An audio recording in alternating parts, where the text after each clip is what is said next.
में भाई बीरेन जी, आज यूपी की राजनीति में बड़ा घटनाक्रम हुआ है। कपिल सिब्बल ने पैरवी की और समाजवादी पार्टी के दिग्गज नेता आजम खां, जो यूपी सरकार की नज़र में आदतन अपराधी हैं, वो बाहर आने वाले हैं। देखिए, आजम खां सियासत में एक ऐसा नाम रहा है जिसका विवादों से बड़ा पुराना नाता रहा और इसके वजह से वो कई बार परेशानियां झेली। उनको समाजवादी पार्टी से भी एक बार जया पर्दा पर टिप्पणी करने के नाते निकाला गया था। अब आजम खां 27 महीने से जेल में हैं। आज की रात जेल में उनकी अंतिम रात है। कल वो छूट जाएंगे। वो छूट कर क्या कहेंगे, क्या करेंगे, इस पर सबकी नज़र है, क्योंकि वो एक सियासी व्यक्ति हैं और वर्तमान में एमएलए हैं। 9 बार विधायक होना कोई मामूली बात नहीं है और उनके परिवार में भी विधायकी सांसदी बड़ी आसानी से रही है। लेकिन आजम खां एक तरह से सुपर चीफ मिनिस्टर माने गए कई बार। पहली बार ऐसा मामला आया कि उनकी सरकार से सीधी भिड़ंत हो गई और जौहर जो विश्वविद्यालय उनका सपना था, जो महल था, वो ढा दिया गया। आजम खां मुजफ्फरनगर दंगों को लेकर बेहद चर्चा में थे जब समाजवादी सरकार थी और जब 2019 का चुनाव आ रहा था तो उन्होंने कहा कि ये कलेक्टर पलेक्टर क्या होते हैं, ये सब तनख्वाहियाँ हैं, इनसे डरने की ज़रूरत नहीं है। मायावती से उनका गठबंधन था उस समय लोकसभा में 2019 के, और उन्होंने मंच से कहा कि ये सब आज बात हो रही कि आजम खां छूटेंगे तो कहाँ जाएंगे। अखिलेश के पास जाएंगे, शिवपाल के साथ जाएंगे, कांग्रेस में जाएंगे या ओवैसी में जाएंगे। वो अब तक खामोश हैं। न उन्होंने अंदर से कोई बयान दिया, न उनके परिजनों ने बाहर से।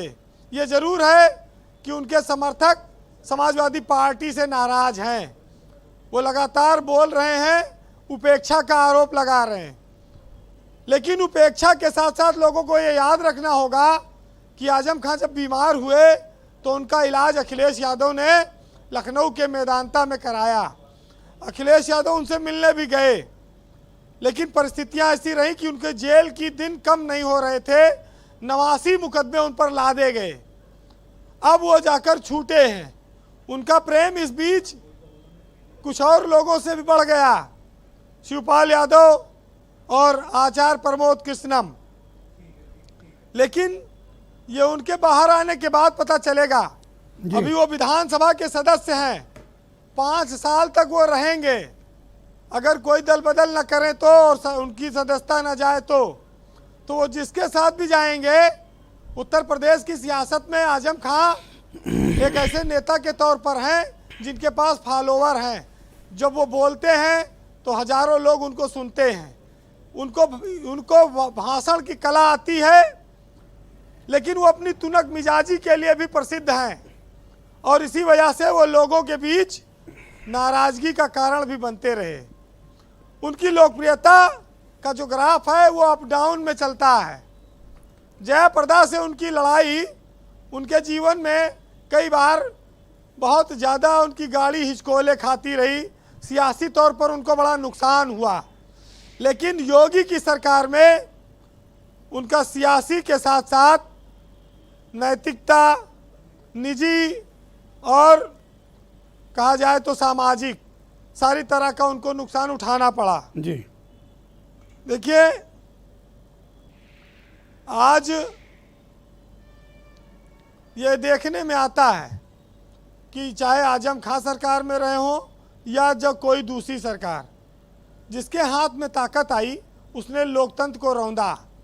किसी ने ज़मीन कब्जा करके विश्वविद्यालय बना लिया, किसी ने फार्म हाउस बना लिए, किसी ने महल बना दिया, किसी ने अस्पताल और किसी ने। अच्छा, एक मसला है जिसको लेकर बात अभी फंसी हुई है डिबेट में। आजम खां के पास विकल्प क्या? अगर वो मान लीजिए, जैसा कि दीपक मिश्रा छाती ठोक के दावा कर रहे हैं कि वो हमारे यहाँ आएंगे, आजम खां क्या ऐसा रिस्क लेंगे? वो रिस्क लेना जानते हैं? इसके पहले तो उन्होंने कोई रिस्क लिया नहीं। ब्रजेश जी, मुझको लगता है कि आजम खां उम्र के उस पड़ाव पर हैं कि अब जहां वो कोई बहुत बड़ा फैसला शायद लें, और सियासत में उनको अब कितना साथ आगे मिलेगा, क्योंकि 5 साल बाद अब चुनाव होगा। उसके पहले शिवपाल यादव की अपनी पार्टी में अभी कोई और उनके पास पद नहीं है। कांग्रेस उत्तर प्रदेश में वैसे इक्का दुक्का है, लोकसभा में 1, विधानसभा में 2, तो क्या दे पाएंगे ये लोग आजम खां को।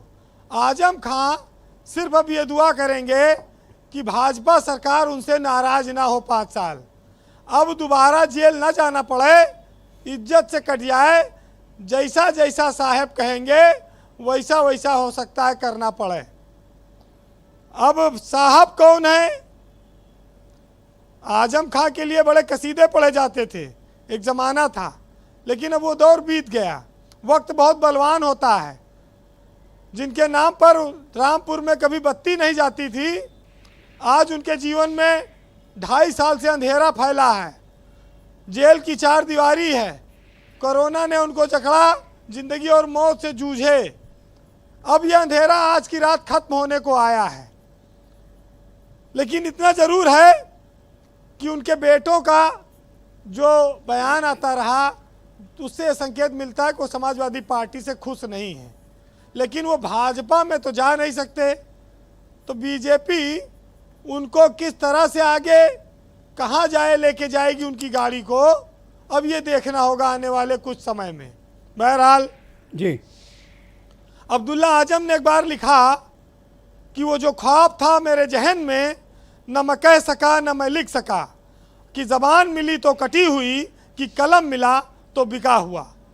तो ये उनका तंज अपने पार्टी पर, अपने लोगों पर था। लेकिन आजम खां सियासत का एक मजाक खिलाड़ी है, वो मौका पाएगा तो फिर उठेगा। अब वो कब कैसे, उसका शरीर कितना साथ देगा, समय कितना साथ देगा, ये इस पर निर्भर करेगा।